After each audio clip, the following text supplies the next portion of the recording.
And to that, you know, I think those are valid points, but one thing that I do think is making the difference with all of that is I've seen lately a surge of minority and women-owned businesses who were started by the baby boomers. So, of course, you know, everybody's getting a year or two older every now and then. Don't look at me when you say that. The 29s and holdings have decided they're 39 now. Yeah, that's right. But anyway, what I think is great is you see a lot of the MBEs and WBEs, you know, fostering and nurturing their children as succession plans to their companies. So at least you do have some, it's very small percentage overall when you're talking about what's going on in the national economy, but at least there is some hope that at least these individuals started early on in their career trying to nurture their kids, you know, make sure they had the right courses and were around the business acumen and, you know, to help with that. So are you all seeing that? Have you seen some of that?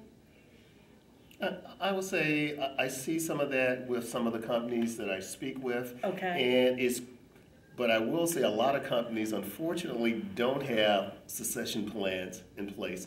And a lot of companies, if there is one person who started the company, they tend to wield all of the power into themselves. And those are discussions that I've had with some of our MBAs from the standpoint, you really need to have a succession plan in case something happened to you, have your business processes down so that the business can continue on.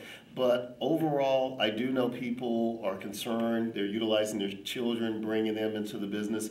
But again, I'll go back to that statement from an overall standpoint, to fit into that value chain, to fit into the supply chain, we need to bring in more minority and women-owned businesses. Exactly. I agree with that. Exactly. The other thing to think about is when I talk to MBEs, and I talk to literally hundreds of them every year, it's not just a succession plan, it's more of an exit strategy.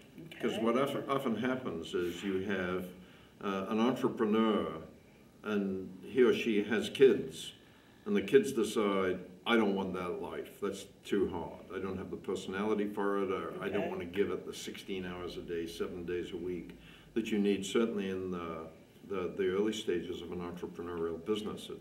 It's tough being an entrepreneur. It is. And they say, I can be a doctor, I can be a lawyer, I can be a something else, a teacher, and I really don't want that very demanding life. So to keep the continuity of the business, it's not always succession in the family sense. Sometimes it's just plain old exit. Right. Where you might want to sell it to somebody else, or bring in a professional manager. Just be ready for that. Yeah, but be planning for it. And a lot of entrepreneurs don't want to give up control. Right. Yes, that's all right. That's what makes them entrepreneurs. Right. Gives them that drive, Yeah. that push, that's the personality. Yes. Well, gentlemen, I thank you so much. We have gone from minority to majority That's right. to how to solve the American economy, to succession and exit strategies. So we've done it all here today. Dr. Lynn and Michael Robinson, Thank you. Thank you so much. Thank you. Thanks.